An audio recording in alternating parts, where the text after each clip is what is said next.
What's up guys, I'm Kyle, also known as the Pandaman. In today's video, I'm gonna tell you how to train around your shoulder injury.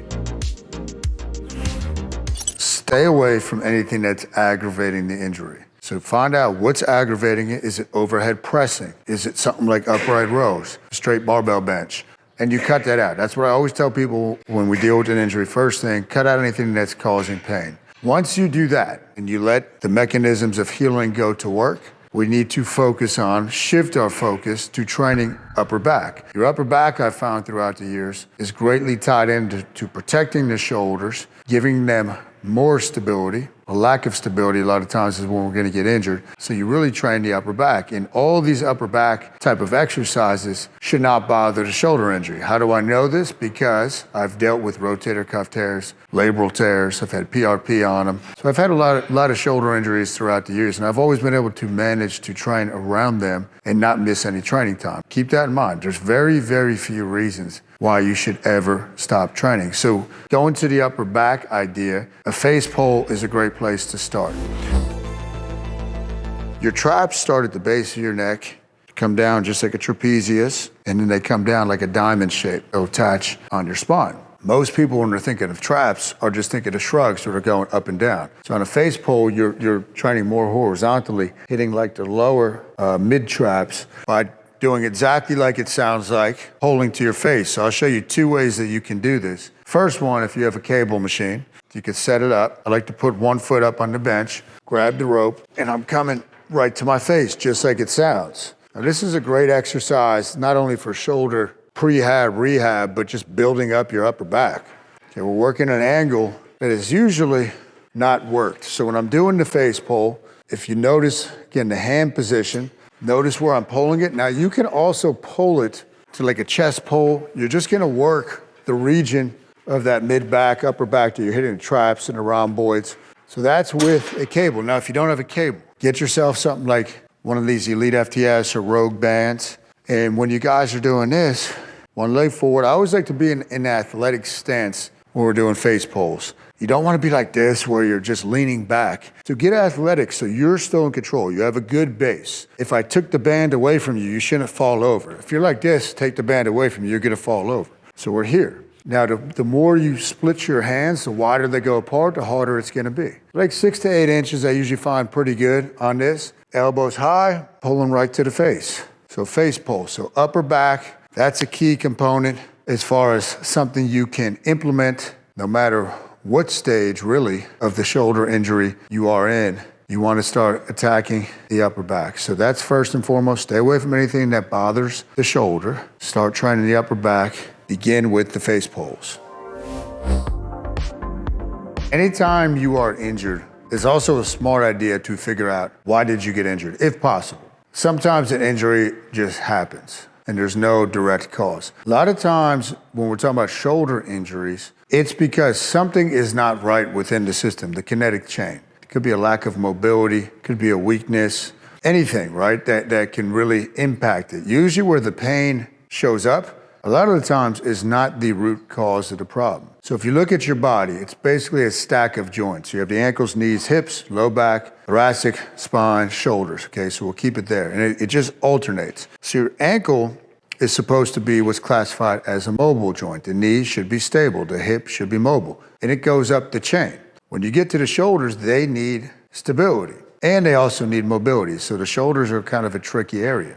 A lot of times, if we don't have proper mobility in the upper back, in the thoracic spine, where is that mobility gonna go, that excess mobility? It's gonna go to the shoulder joint. Again, they don't need that. Part of the reason when we do something like a bench press or a dumbbell bench is packing the shoulder blades together is to stabilize the shoulders. So I'm gonna show you guys a couple things we can do for thoracic spine mobility. The first one is a T-spine sit-up. So you would get a roller, a foam roller. Now a key component on this, find a spot in your back, should feel pretty good, around the shoulder blades. So if you put your arms out, they would kind of be in line with the roller. Keep your hips down. And I like to go hands behind the head and let gravity go to work. Come down, don't force it. And then you come back to the starting position. These are one of my favorite things to do to kind of get loose in the gym. Just feels good, especially in the morning. You come down, back to baseline. come down, back to baseline. So these are T-spine sit-ups, and you could put these in, get 15, 20 reps. You could sprinkle them in throughout the week. You could sprinkle them in throughout the workout. Now, after you do that, and we get that mobility going, we're gonna do something called a T-spine rotation. So when we do this, I like to sit back towards the heels, so I'm not getting, I'm not substituting movement from my low back to get that range of motion. So you sit back towards your heels, okay? So sit back, and then your hand is on the side of your head, elbow to elbow, and then you open up, okay? You come across, let your eyes follow your hands. And then you would do both sides. So I could feel a difference in mobility, which is gonna happen from one side to the other. But you open up and you work that thoracic spine. Very important, overlooked. A lot of people are not doing anything to train T-spine mobility. Remember, your T-spine is meant for mobility. Your lumbar spine, your low back, we don't want too much mobility down there. So we want mobility in the T-spine, stability in the lower spine. Those are some mobility type exercises you could put in. Even if it's not the root cause of your shoulder injury, definitely smart to put into your program. Keep nice and healthy throughout all the joints within the body. I had to go over a year without training any pressing movements, traditional pressing movements with my right side. Going back a couple of years, I had 3 tears in there. And then on a side note, I wound up tearing the Tommy John ligament in the opposing elbow. So then I really had to figure out my training, but I never stopped training throughout. One of the things I found throughout the years dealing with, at this point, hundreds and hundreds of clients and myself, is this concept of doing an offset push-up. So I would play around with these when I was bodybuilding just to recruit the muscular system in a different way. Most people just go traditional, right, on their push-ups. What I found with shoulder injuries, you could play around with your hand position and usually find a spot. Okay, for me, a lot of times it's let's say it was my right shoulder that was bothering me, keeping that hand up higher on the ground, coming down. I was able to work through the range with no pain at all despite the tears. You can go wider on your offset. It doesn't matter, just get creative with it, but play around until you find the movement pattern that doesn't aggravate it at all. So the offset push-up, I'll do a couple here. So let's say my right hand is forward. Now it's gonna feel a little strange at first if you're not used to these, but it's a great way to continue to work the pressing movement through a shoulder injury. Now branching off of that, traditional type of bench pressing when your shoulder is really banged up, probably not a good idea.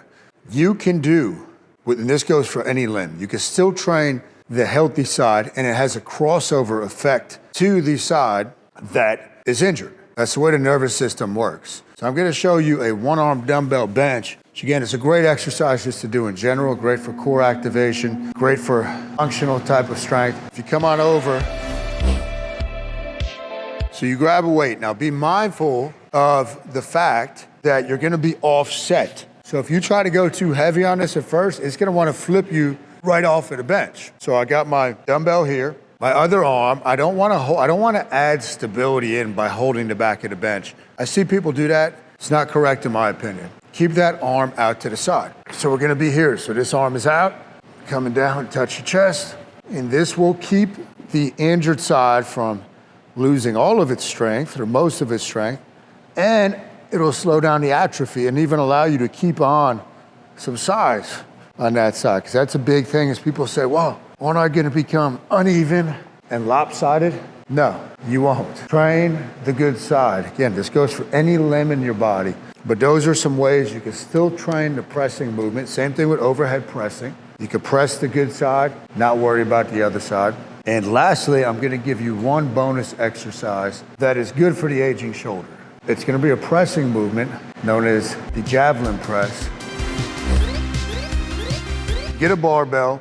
Now, we have this in like a stirrup. When I first started doing these, we didn't have the stirrups. So I would just wedge this into the corner of a rack. So you can make this work. If you're doing it on sheetrock, you're gonna put a hole in the sheetrock. I've seen that happen before. So offset, just like when we're doing our face pull, with 1 foot elevated, hand out. Now look at the angle I'm working in. It's like a 45-degree press, which is really good. This is a great alternative to overhead pressing. If you feel like that's really jamming and compacting your shoulder joint, not making it feel good, definitely try these. My left hand is out to the side. Now, when you start getting heavy weight, if you're doing this for strength or power development, you can get that little rotation. You see how I'm rotating? And it should be a natural movement because opposite arm, opposite leg. Just like if you were going to throw, what do? Opposite arm, opposite leg. So we want to work with the natural rhythms of the body, but anyhow, this is a great exercise that you can put into your shoulder training program that you're not going to see many other places. Feels really good, allows you to still get the pressing motion without degrading your shoulders. Guys, do not forget to hit the like button, subscribe, and hit the notification bell. That way you never miss out on any of the great content we're putting out for you.